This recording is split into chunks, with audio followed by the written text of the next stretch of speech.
This episode is brought to you by Microsoft Azure. Turn your ideas into reality with an Azure free account. Get everything you need to develop apps across cloud and hybrid environments, scale workloads, create cloud-connected mobile experiences, and so much more. Discover what you can create with popular services free for 12 months. Learn more at azure.com. That's AZURE.com. And sign up for a free account to start building in the cloud today. When you need mealtime inspiration, it's worth shopping Kroger, where you'll find over 30,000 mouth-watering choices that excite your inner foodie. And no matter what tasty choice you make, you'll enjoy our everyday low prices, plus extra ways to save, like digital coupons worth over $600 each week. You can also save up to $1 off per gallon at the pump with fuel points. More savings and more inspiring flavors make shopping Kroger worth it every time. Kroger, fresh for everyone. Fuel restrictions apply. Thanks for choosing this free Anfield Index podcast. If you'd prefer to listen to this or any of our other shows without adverts, then now's the time to check out Anfield Index Pro. With AI Pro, you can supercharge your entire listening experience.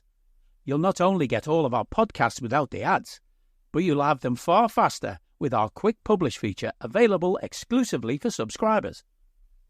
AI Pro also puts you in the heart of our sound studio, with an option to listen to many of our shows live and interact with the podcasters in real time as the shows are recording. Upgrading couldn't be easier. AI Pro is available on all popular podcast platforms. Just head on over to AnfieldIndexPro.com and get started today. Hello and welcome to the Daily Red, your lunchtime catch-up on all things Liverpool FC on a Wednesday, on which we've gotten a here we go. Federico Chiesa is deal agreed, according to Fabrizio Romano, who I've always said is the best journalist in the game. I've always said that. Deal agreed, £10.9 million, with some add-ons. Wouldn't imagine there'll be too much in that. £10.9 million for a 26-year-old international player with proven quality who can play 4 positions in our team. And if you needed him to, could do a shift in a couple of others as well. I know he has some injury concerns. Went through them yesterday. They're overblown. This is an unbelievably good deal. We got a similar fee for Bobby Clark. If we sell Ben Doak in the next couple of days, we'll get that type of fee as well. Manchester United spent 85 million on Anthony. Chelsea spent 75 million on Mykhailo Mudryk. This guy is 10 times the player either of them will ever be. Knee injury or no knee injury. This is an unbelievably good deal. Now, he still has to pass the medical, but I'm pretty confident that'll be fine. Don't think we'd have gone this far if we weren't fairly certain. We will have had some medical reports on him already. Looks like a 4-year contract, which is good. Seems like the wages are going to be in line with what we would want to pay. There's just no downside to this deal at all. None at all. People will try and find a downside to have a big cry about it. But there's no downside here. This is a really good deal for us. Worst case scenario, we're selling him in 2 years for around what we paid for him, probably a bit more. Best case scenario, he comes in and takes a starting spot on the left flank. I think he's going to come in primarily as the backup to Mo, but Federico Chiesa at his best is a better player than Cody Gakpo or Luis Diaz. He's younger than Luis Diaz as well. This is such a Michael Edwards deal. I know it's Richard Hughes that's been there and gotten the deal done, but the framework of the deal, getting it so cheap, opportunistic, that is entirely Michael Edwards. The view that this is a panic buy is just hilarious. Because, number one, we've liked him for 6 years since he was at Fiorentina. Number two, we tried to buy him in 2021. And number three, wing was not a priority for us this summer. Wasn't a priority at all. So it can't be a panic buy if you're buying a player in a position that wasn't a priority. If we went out and signed, let's say, Christian Norgard, right? We know we need a 6.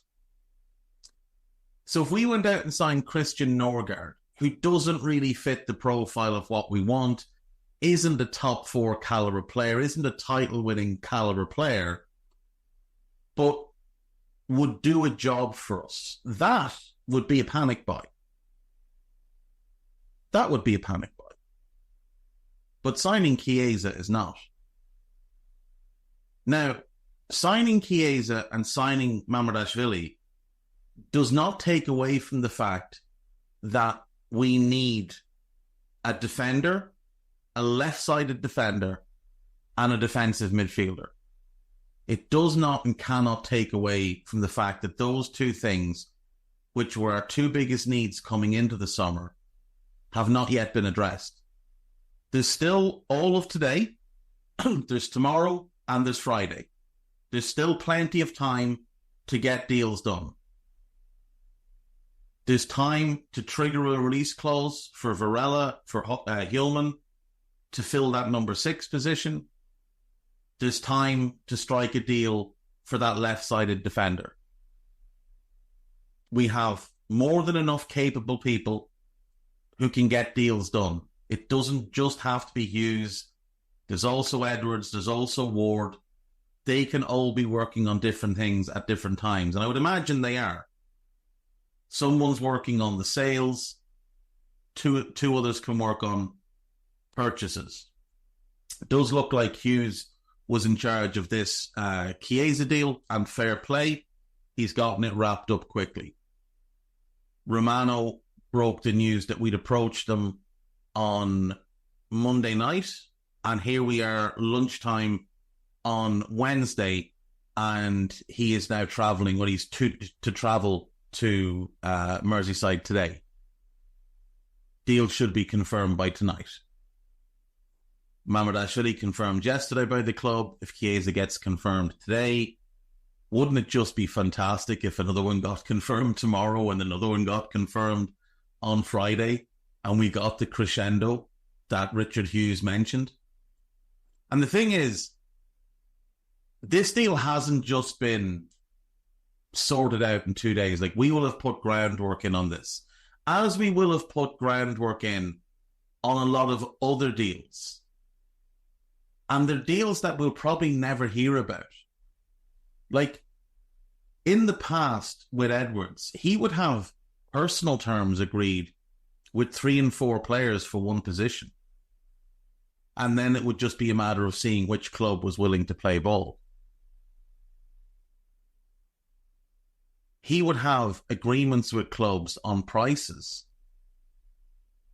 but never return back to them. So, and you know, you'd only hear about it years afterwards. So, it is very possible that there's something else in the pipeline, something potentially quite big for us. I do think there's a couple more that will leave. Obviously, Besetic is going to Salzburg on loan. It's an odd move because for the caliber of player we believe is there, or we as a fan base believe is there, that's a very low-level league. Like, I can understand Bobby Clark going there. He's not at the same level as Stefan as a player. So I can understand him going there to start building himself up and developing. But like the Austrian league, quality-wise, it's somewhere between the low end of the Championship and the high end of League One. Similar enough, you know what it is? It's basically the Scottish Premiership, where you've got Celtic and Rangers, although in this case it's basically Red Bull Salzburg And sometimes you get a contender like Sturm Graz last year, who won the double. Lask were a contender, but they're more like like an Aberdeen or a Hibernian or a Hearts. They're not really a Rangers to a Celtic or a Celtic to a Rangers. The rest of the league is quite low quality. Now, it should be really good for them to go over there and get confidence and play well and win every week and dominate the ball every week. But that move for Stefan tells me they think this year we'll send him there, next year we're going to send him somewhere else on loan, rather than this year he's there and next year he's back with us. I'll also be curious to see where they play him, because they've got quite a few number sixes, including an excellent young number six in Lucas Gornadot, who I would love us to nab. Like, if we wanted someone to bring in to develop in that position, he's about the best you could go and get. Huge potential. He's good enough to play now, but the ceiling on him is massive. So maybe part of it is us securing some sort of future agreement on him, or, you know, at least having an excuse to have a scout there every week to watch him, because they'll be there to watch Stefan. The Morton to Leverkusen deal was rumbling on. An option to buy, apparently. There's some suggestion we're pushing for an obligation to buy. Now, seemingly Leverkusen have promised he'll play in 50% of the games.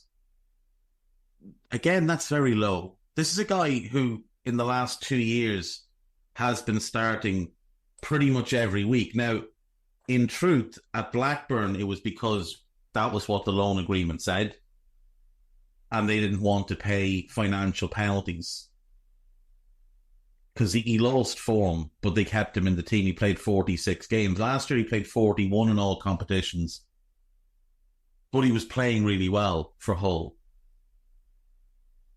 But if he goes from 46, 41 to, like, I don't know, 28, 29, and they're not starts, they're sub-appearances. Let's say he gets 15 starts and 15 sub-appearances. That's a big dip in his minutes from what he's done the last 2 years. I don't know that necessarily helps his development, and they are pretty well stocked in midfield with Xhaka, Andrich, Alex Garcia, who they've just signed, and obviously Ezekiel Palacios when he comes back from injuries. It feels to me like this is sort of a deal where Leverkusen might take him on loan for the first half of the season to cover until Palacios comes back. And then the loan might get terminated in January, and we might have to find another home for him. And that doesn't help his value. Now, I know we've got quite a high value set on him. And as we've seen with Sepp and with Carvalho, we're not willing to budge off them. But this just doesn't seem like the best loan for him. There's a bunch of clubs in the Bundesliga, if you want to go on loan, where he could go and start every week. Leverkusen just isn't one of those teams. But he will work under a good manager. He will work with really good players. He'll be at a club playing in the Champions League, so maybe the environment helps him a lot. I hope he does well wherever it is he lands. I like the player. I just don't think he's ever going to be of the standard that we want for our team.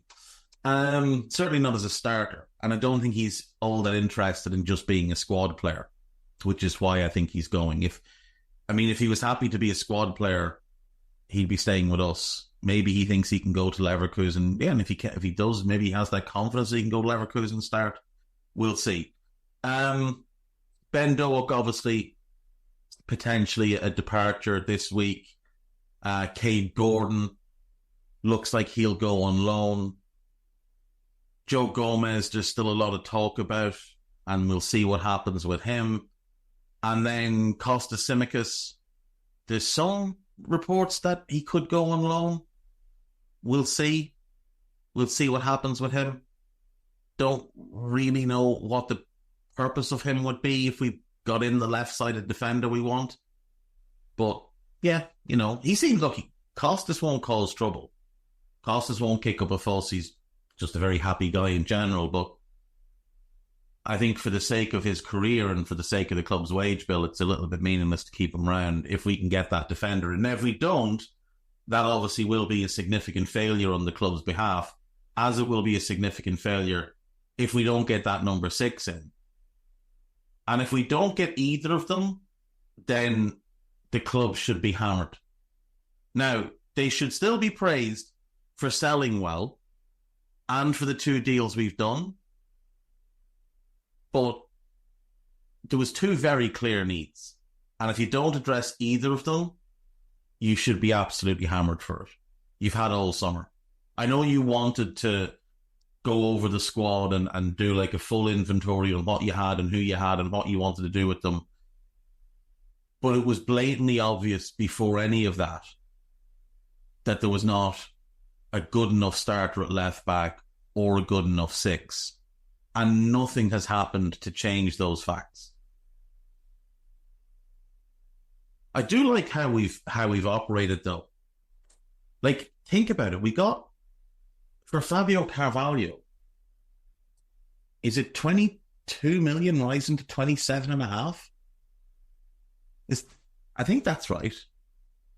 Which is double what we're paying for Chiesa. And with the greatest of respect to Fabio Carvalho, he's never going to be as good as Chiesa. He's going to be a good player, but he's never going to be as good as Federico Chiesa. And even with the difference in wages... When you need mealtime inspiration, it's worth shopping Kroger, where you'll find over 30,000 mouth-watering choices that excite your inner foodie. And no matter what tasty choice you make, you'll enjoy our everyday low prices, plus extra ways to save, like digital coupons worth over $600 each week. You can also save up to $1 off per gallon at the pump with fuel points. More savings and more inspiring flavors make shopping Kroger worth it every time. Kroger, fresh for everyone. Fuel restrictions apply. I don't need a VPN, I've got nothing to hide. Ha! This is what I used to tell myself before I hooked up with LibertyShield.com. Not only is my home internet now fully encrypted, but I can now access all the websites I want, whenever I want, and do so from absolutely anywhere. As a Liverpool fan, I love to know I can now watch every match, regardless of whether it's on UK TV or not. My Liberty Shield VPN makes sure nothing is blocked and guarantees me super fast streaming speed throughout that match. You can get connected right now with their software package, which includes a 48-hour no-obligation free trial and instant access to their apps for Apple, Android, Fire TV, PC, Mac and Android TV. Or go a step further like I have and get one of their pre-configured VPN routers. These small but powerful devices allow you to easily connect every device in your home to VPN, making it the perfect solution for smart TVs, Mac boxes, and games consoles. Visit LibertyShield.com today and use coupon code AIVPN25 to get 25% off at checkout. The Carvalho deal will basically cover most of the Chiesa cost. Now, there'll be agent fees and signing bonus and whatever, but Carvalho was probably on about 40 grand a week with us. I read, now, could be wrong, but I read that Chiesa's coming in on about 80. That's a 2 million a year difference. Over 4 years, that's 8 million. So that's 19 million, say 11 million as the fee instead of 10.9, just 11. That's 19 million. Agent fee could be 2.5. Signing bonus could be 4, 5, maybe, probably 4. Like, you're still coming out at less than the 27.5, inclusive of add-ons that we've gotten for Fabio Carvalho. That's just an unbelievable bit of business. Really, really is. On This Is Anfield, there is a couple of pieces about Georgi Mamardashvili. I don't know why I said Via. Mamardashvili. A 6'6" cat, Jesus, white Georgie Mamardashvili is a bargain signing for Liverpool. There's a piece about the club confirming the deal. Craig Bellamy has named 2 Liverpool youngsters in his first Wales team. So Owen Beck and Lewis Koumas are in. Koumas scored again last night for Stoke. I think he had an assist as well.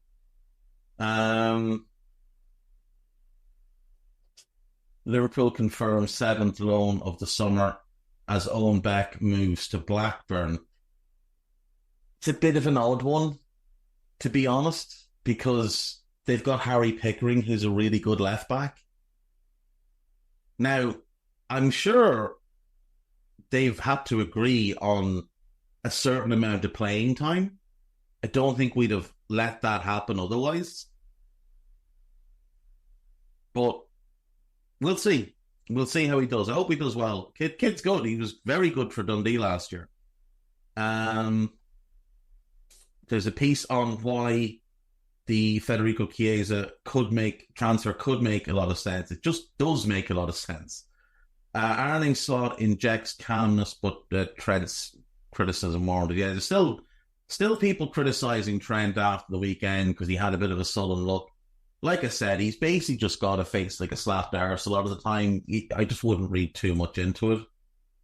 Like, some people just don't walk around all happy all the time. Arla Slot off the mark. Liverpool boss just made a big bet on his own future as first transfer completed. That is about Mamardashvili. Transfer news latest. Nunes to Arsenal rumour. This rumour was started by a spoofer on Twitter, an Arsenal fan, who in January said that Curtis Jones had been having talks with Arsenal and was keen on a move to London. Like, a way to fuck, lads. Don't give oxygen to this nonsense. What you do is you turn around and you say something, because their logic was he wants to play under Arteta and win trophies. Trophies? Plural? He's been there 5 years. He's won 1 FA Cup in the first year with a team that was built by his predecessor. And since spending 700 million, he's won nothing. In fact, he has spent more money than any manager in history without winning something as a result of it, because he didn't spend any money until that summer, after the FA Cup win. So since he started spending money to now, he spent 700 million. No manager has spent that without winning a major honour, a league title or a Champions League. None. In the history of the game. No manager has spent that type of money without winning something. Now, Ten Hag is going to get there. He's not going to win a league or a Champions League. But at least he's won 2 cups with not all his own players, but a good few of his own players. At least he's won 2 cups. Win trophies under Arteta. It's madness. What you should have said in reply to it was, Bukayo Saka is keen on a move to Liverpool. He wants to understand what it's like to play for a team that can win a European Cup. That's all you need to say. He'd be willing to take a pay cut because Arne Slot's bald head is far more appealing to him than Mikel Arteta's Lego head. Simple stuff, lads. Simple stuff. Jamie Carragher has been proven right by Liverpool pursuit of Federico Chiesa. I highly doubt it, but we'll have a look.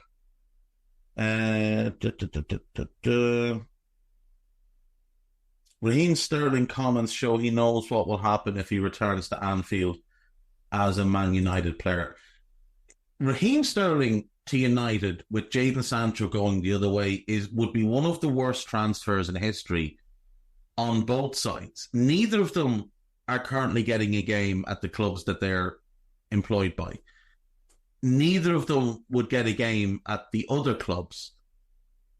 Sterling is the third choice left winger at Chelsea. Sancho's the third choice left winger at United. they would still be third choice if they swapped. Even though Sterling is better than Mudryk, he's not as good as João Pedro. And Sterling's not as good as Rashford. And he's not going to get games ahead of Garnacho. So, no. It's just a stupid deal. And yet, both clubs could put it on their books and say, oh, we sold Raheem for 60 million.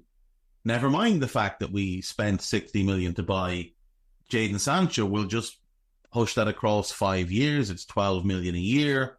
It shows us 48 million of profit for this year. That's great, but it doesn't really for either of them, because neither of them will have been fully removed from their books based on what they originally paid for them. And also, you still have to pay the fella for 5 years after that, because neither of them are moving without long-term contracts. Neither of them are going to take a pay cut. Neither of them are taking a pay cut. They're both earning about 300 grand a week. Neither of them are taking a pay cut. Right, what did Jamie Carragher say where he was proven right? Oh, when he said that we were waiting for next summer. No, this doesn't prove that he was right at all. Really doesn't. We'll wait and see at the end of the window how things look. AnfieldWatch.co.uk, and then we'll check in with Dave O.C. before checking Anfield Index. Why Arne Slot's Liverpool are better equipped to deal with Man United than Klopp's leaky lineup? Because we don't leave ourselves wide open in transition, because we've got more control. But I wouldn't put that on Klopp. Klopp clearly wasn't the one making the tactical decisions the last 2 years. That team didn't resemble a Klopp team at all. That team resembled a Pep and Linda's team. Just have a quick look at a Red Bull Salzburg game. There's just no control or transition defense at all. But they're getting away with it because they've got such a talent advantage. Liverpool could have just moved a step closer to signing Arne Slot's ideal number 6. Let's have a look there. Liverpool about to send Pep Linders a gift, that is Stefan Bajcetic. Special Liverpool talent could be about to leave if Federico Chiesa joins the club. Let's have a look there. Arne Slot explains what the team need to do to beat Man United. Fabrizio Romano reveals how Federico Chiesa is really feeling about Liverpool transfer interest. He said he was really excited about it, so, fair play. Top pundit warns Trent to tone down ego as Liverpool fans will turn on star. Let's have a look there. And that's it. So, who is the number 6? Oh, Lucas Gornadot. Okay, yeah, fair play. This is Ben Boxic has written that. Obviously, Ben does work for us. And this is a good piece. So, I haven't read it, but I know it's going to be a good piece because it's Ben. And also because he's saying what I said earlier, which means he's a genius. Gornadot would be really, really good. Really, really good. He's just back from injury, so he wouldn't walk in and start straight away. He'd need a bit of time to get up to speed, but yeah, absolutely. That is a deal we should do. 100% it is. If you don't want to buy a Varela or somebody because you don't feel like they're quite ready or whatever, go and buy someone like Gornadot because the price will be 20, 25 million, and you can afford to take time and develop that player. And it still doesn't stop you in January or next summer going out and buying a big money option in that position and having them as the backup. Federico Chiesa, it could change the fate of a special Liverpool talent Ben Doak, yeah. My assumption is that he'll be loaned, but I do think there's the possibility that he'll be sold. I think that's been reported as well by multiple outlets that he could well be sold, but it'd be similar to Bobby Clark, where they just don't feel like he's close. Now, the top pundit is Mark Ogden, so we're not going to read that because it's definitely going to be utter garbage. Dave O.C. Cop, the lead story was Dave's exclusive that Crystal Palace were leading the race to sign Joe Gomez. Now, Chadi Riyad got hurt last night, So I do wonder if that changes Palace's stance on Mark Guehi. Miguel Delaney today said that he thought the deal had kind of reached a bit of an impasse between Palace and the Toon. So there's a chance he stays at Palace, which I assume means they wouldn't sign Gomez because they're signing Maxence Lacroix, or they look like they're trying to sign Maxence Lacroix from Wolfsburg to be the Anderson replacement. But you never know. Maybe they just decide, let's go for the bigger hitter, let's get Gomez in now. They might sign both. They've got the money to sign both. And maybe they keep the new captain regardless. Maybe they decide to just keep him for another year, lose him next summer. You'd already have Gomez and you'd have Lacroix, you'd have Richards, and you'd have Riyad when he goes back from whatever the injury is. Palace is a good move for Joe. It's not the best move he could make. I think Villa would be the best move he could make. But Palace would be a good move. It gets him back to London. They play really good football. He'd fit brilliantly in a back three. I think we've seen from recent England squads that if you're starting regularly for Palace, you can become a starter for England, which I think is Joe's ultimate game. I think if he was playing next to Guehi at club level, maybe Lee Carsley has a look at it and thinks, you know what? I like that pairing. I'm going to stick them together for the national team too. Piece on Chiesa, another piece on Chiesa, a couple of pieces on Mamardashvili, and an exclusive. Oh, Stefan Bajcetic having RB Salzburg medical today ahead of loan move. Do you know what? I've said it before, I'm going to say it again. This fella is absolutely smashing it this summer.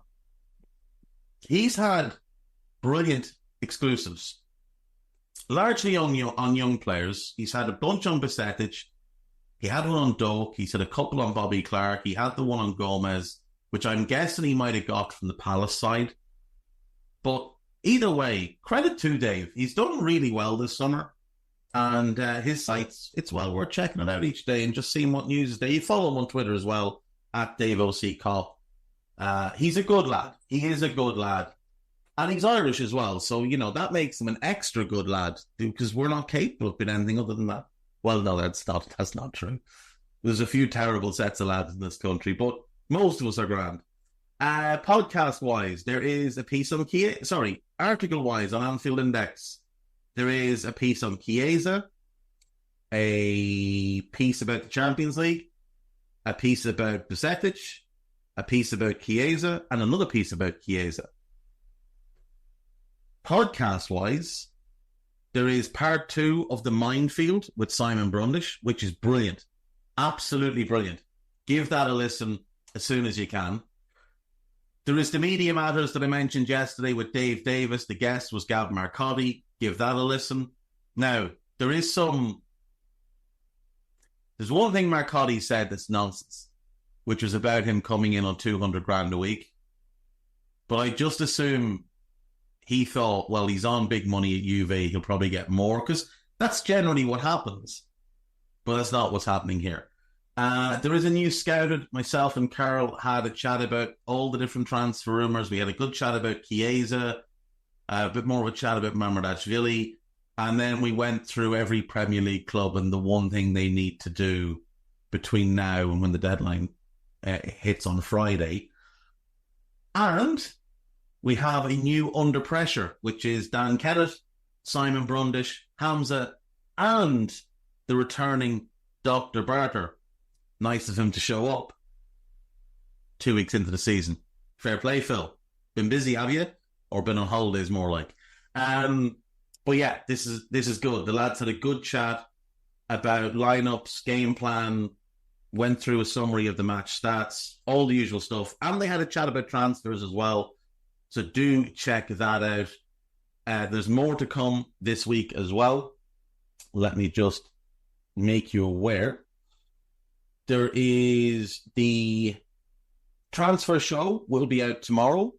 Mulby on the spot will be out tomorrow. Rival Recon will be tomorrow. There's another Scouted tomorrow. We're being recorded tomorrow. We'll probably put it out on Friday. And then on Friday, there will be the press conference pod. There will be Scouts of Tommy's. And there will be the Anfield Index podcast, the old school one. So do check out all of those. And I will see you tomorrow, where hopefully we might be getting excited about something else. You just never know. I still think there's 2 more. I do. I've no logical reason for it, but I think there's 2 more. If Gomez goes, I think there's 2 more. Bye-bye. We hope you enjoyed listening to this Anfield Index show. Please be sure to subscribe to our channel so future podcasts find their way to your device automatically. There's nothing quite like fan engagement, and we'd love to know what you think of anything discussed on this show. The best way to get in touch is over on our free Discord community, where both podcasters and listeners debate the hottest LFC topics 24/7. Sign up free now at AnfieldIndex.com/Discord. You won't regret it. You can also follow us on Twitter at Anfield Index and find us on Facebook by searching for Anfield Index. Oh, and before you go, we'd love it if you could leave us a 5-star review on your favourite podcast app. It only takes a couple of seconds, and it means the world to the people who create these free shows.